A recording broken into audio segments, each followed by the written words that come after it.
What's up everybody, welcome back to the channel. My name's John. I'm currently a practicing optometrist and third year medical student at the University of the Witwatersrand in Johannesburg.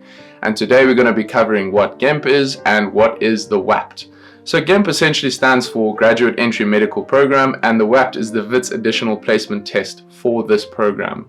And I was lucky enough to gain entry into medical school through this program, and I thought it would be of some kind of value to you guys to give you some information about this program and hopefully make the process a little bit less tedious and daunting.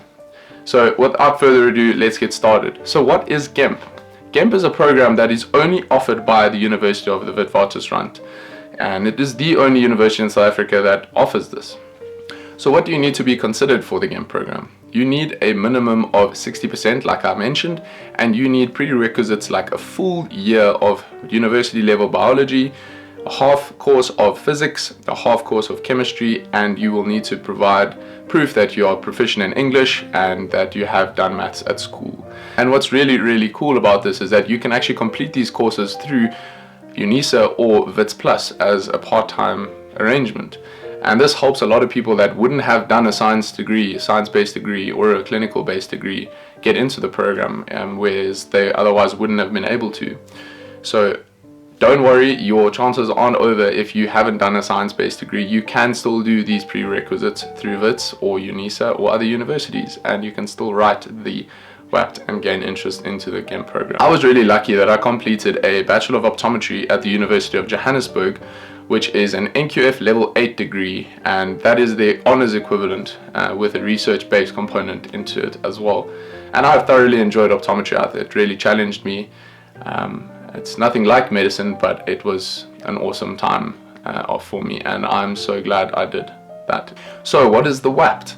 The WAPT is the WITS Additional Placement Test, and essentially what this test covered is the material that you would cover in those first 2 years of your medical degree. In your first 2 years, you cover things like sociology, psychology, chemistry, biology, physics, and in your second year, you would cover things like physiology, anatomy, and molecular medicine, among other things.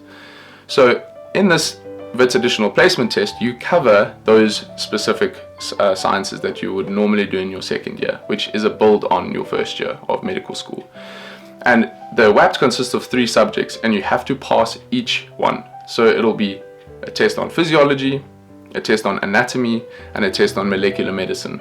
And you need to get a minimum of 50% for each component of this test.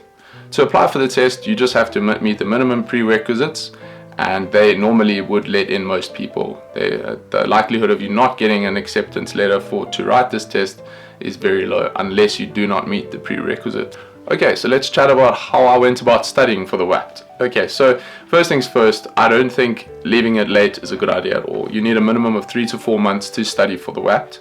Secondly, I would recommend getting all your resources together first. So things like your textbooks, join the groups that you need to join. There's a group that I'll link in the description below, which is called AMPT for the WAPT. It's a really great group of guys and girls, and it's run by a guy named Simon. He's currently a 5th year medical student, and it's just an awesome community to be part of, and anything you may need help with, people will be ready to help you out, and they reply really quickly, and a lot of the resources are actually provided there. If I'm not mistaken, this year they've released a study guide, which is basically a compilation of all the notes you may need, so you might not even need to get textbooks on the side. I personally got textbooks. I actually got online versions of them. The first one is Marib. I think it's a physiology textbook. It is on the online site. I use the same microbiology textbook I used from school, and I use things like Osmosis, Armando Hasunugan, and I think it was Ninja Nerds, because sometimes I like being taught and not having to read through all the material myself and have to self-study all of it alone, because this entire thing is essentially to see, you know, how good you are at self-studying, and you know how you can handle the work. Okay, and another tip would be to follow the objectives. Go through the objectives systematically. That's something I did, and it really helped me in it.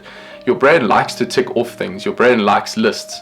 So if you have to make yourself a study like timetable or break down the objectives into different little books, do that, because going through those objectives they will not ask you anything outside of those objectives. So as soon as you've gone through all of the objectives, you are essentially prepared for the test. And my best advice is spaced repetition, active recall. There's different methods of studying, and that's something I'll cover in another video.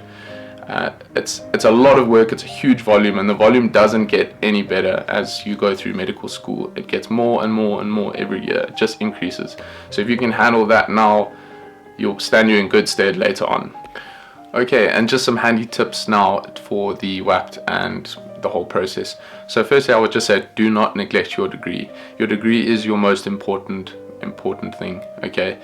The WAPT, they only consider if you pass or fail. You will only need 50% in all 3 components. They do not consider anything after that. They consider your final 2 years of study, and this they calculate into a composite index score.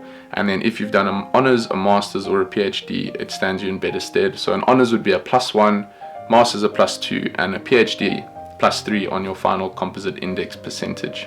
Okay. Secondly, I would say start early. It's never too early to start. You do not want to leave this until the end. You do not want to leave this till the last minute. There's a lot of work to cover and a lot of volume, and you need to have a good grasp and understanding of all the material. Okay, it's not something you want to try and cram.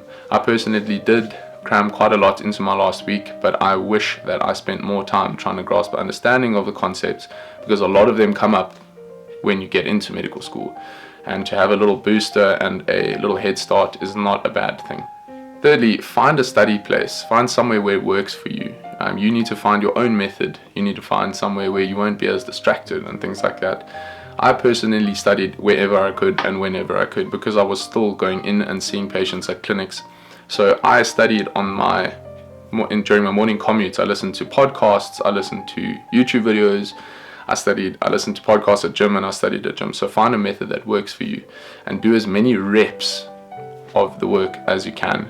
I think the more repetition, the better, and I'm a big believer and a strong believer in spaced repetition, and that's something I will cover in another video.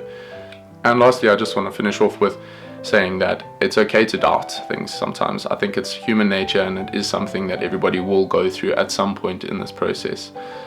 And I think it's important to remember and keep reminding yourself why you're doing this and what made you apply in the first place. And that should get you through, and that should motivate you. And that constant reminder and surrounding yourself with a support network that can help you through those little dips is extremely important. This is a very daunting process, and it is very stressful. So it's not something you have to do alone, and that's why I recommend joining up to those groups, and they will help you in this process and getting your mind right for the test. But anyway, if you guys have any comments, any questions, please hit me in the comment section below. And I hope this helped you in some way, provided some value at least, and helped you on your journey into becoming a doctor. Otherwise, I'll see you again in another video. Please like and subscribe, and yeah, cheers, thank you, and good luck.